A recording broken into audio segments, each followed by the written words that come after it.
Here, on this vast, sunburnt continent, lies a unique and often bewildering ecosystem. It is not one of coral reefs or ancient rainforests, but of brick, timber and steel. This is the Australian property market, a sprawling, ever-shifting landscape where the dreams of millions take root. For generations, it has been a place of shelter and security, a symbol of prosperity. But like any wild habitat, it is governed by powerful, often unseen forces. Its climate can change with breathtaking speed. One moment it is basking in the warm sunshine of growth. The next it is buffeted by the cold winds of uncertainty. It is a world of fierce competition and surprising resilience, a living entity that breathes with the hopes and fears of an entire nation. The creatures that inhabit this ecosystem are diverse. There are the hopeful first home buyers cautiously emerging to find their own small patch of earth. They are often timid, moving with care, aware of the many predators that lurk. Then there are the seasoned investors, the apex predators of this world. They move with confidence, guided by instinct and experience, seeking to expand their territory. Observing this environment, one is struck by its sheer scale and complexity. Understanding this world requires patience. It demands that we look beyond the immediate noise and chaos to see the deeper patterns at play. But today there is a tension in the air, a feeling that something is shifting. The question hangs over every transaction, every decision. Is this magnificent yet volatile habitat on the brink of a great crash? To understand this ecosystem, we must first understand the forces that shape it. The most powerful of these is a relentless, life-giving river: migration. Each year, a steady stream of new arrivals flows into Australia, seeking a new life. This constant influx of people creates an insatiable demand for shelter. It is the primary energy source that fuels the market's growth, ensuring that new nests are always needed. Then there is the climate, controlled by the distant, powerful sun of the Reserve Bank. Its rays, interest rates, can either nurture growth or scorch the landscape. When the rates are low, borrowing becomes easy. It is like a long, gentle spring, encouraging a frenzy of activity. Buyers, like creatures emerging from hibernation, become bold and plentiful. Government policies act as the landscape's gardeners. They can introduce new species of incentives, like grants for first home buyers, which act like fertilizer, stimulating sudden bursts of growth in certain areas. However, like any form of gardening, the results can be unpredictable. Sometimes, these actions have unintended consequences, creating new challenges while solving old ones. Finally, we must consider the influence from distant shores. Foreign investment is like a seasonal wind, sometimes blowing warm, sometimes cool. It can bring with it a wave of new capital, driving prices for prime territory to astonishing new heights. But when this wind changes direction, it can leave a sudden vacuum. The departure of this capital can be just as dramatic as its arrival, leaving certain parts of the habitat exposed and vulnerable. The story of this market is written in its history, a chronicle of repeating cycles. It is a rhythm of expansion and contraction, as natural as the turning of the seasons. We've seen great seasons of boom, periods of intense, almost feverish growth.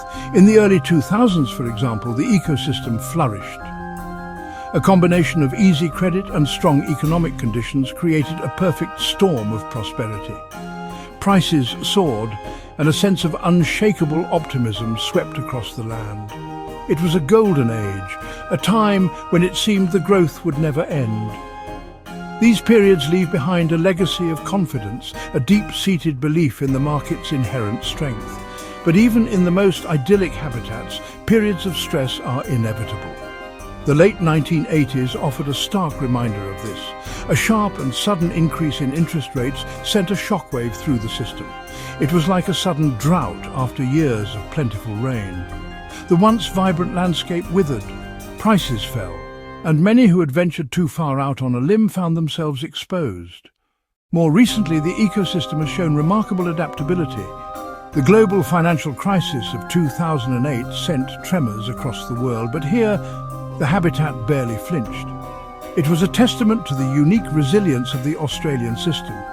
It demonstrated an ability to absorb external shocks that would have devastated other more fragile environments. Today, if we listen closely to the calls echoing across the landscape, we hear a chorus of conflicting voices. The elders of the market, the economists and analysts, are divided. There is one tribe that chants a mantra of caution. They point to the towering heights of household debt, comparing it to a predator silently stalking its prey. The market is fundamentally overvalued, one might say, his voice low and serious. It has become disconnected from the real economy. A correction is not just possible, it is inevitable. They see the signs of weakness, the subtle shifts in the wind that precede a storm. On the other side of the valley, another tribe sings a song of optimism. They look to the deep structural foundations of the ecosystem and declare them sound. Australia is unique, a respected voice might proclaim with confidence. You cannot compare this habitat to any other. Our population growth provides a floor under prices that simply doesn't exist elsewhere. Statistics, the tracks and trails left by the market's inhabitants, are used by both sides to justify their claims. The pessimists point to the ratio of house prices to income, which is among the highest in the developed world. Yet the optimists interpret these same tracks differently.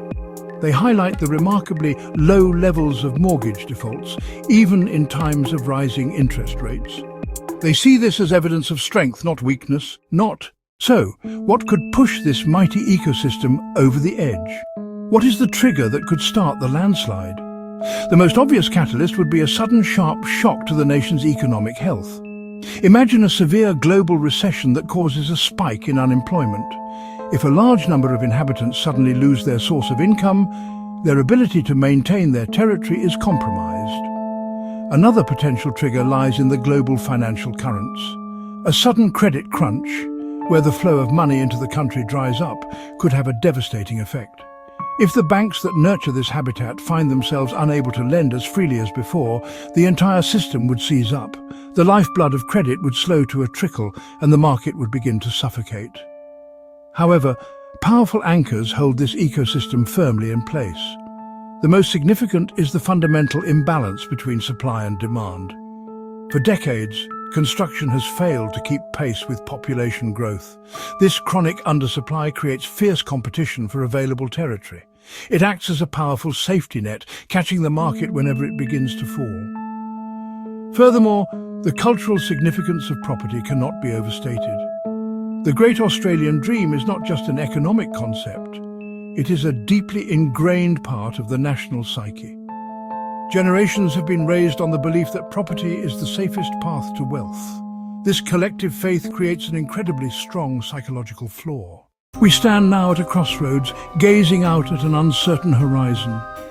We have journeyed through this wild and complex landscape, observing the powerful forces that shape its destiny. We have seen the relentless river of migration that feeds it, the ever-changing financial climate that governs it, and the hand of government that attempts to cultivate it.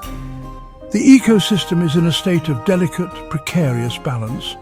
On one hand, the sheer weight of household debt and the dizzying altitude of prices suggest a system under immense strain.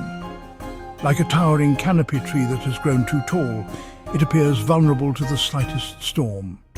The potential for a sharp, painful correction is undeniably real. A confluence of negative events, a spike in unemployment, a global credit shock, a crisis of confidence, could indeed trigger the crash that many have long predicted. Yet on the other hand, the foundations of this habitat remain formidable. The unyielding demand from a growing population, the chronic shortage of shelter, and a deep-seated cultural belief in its value are powerful anchors against the tide. And so, we are left with the ultimate unanswered question. The future of this great Australian ecosystem remains unwritten. Will the forces of gravity finally overwhelm its foundations, triggering a spectacular collapse that will reshape the nation for a generation? Or will its unique resilience, its deep-rooted strength, and its remarkable ability to adapt allow it to defy the odds once more? As the sun rises on this new day, the landscape waits. And now, you must decide what you believe will happen next.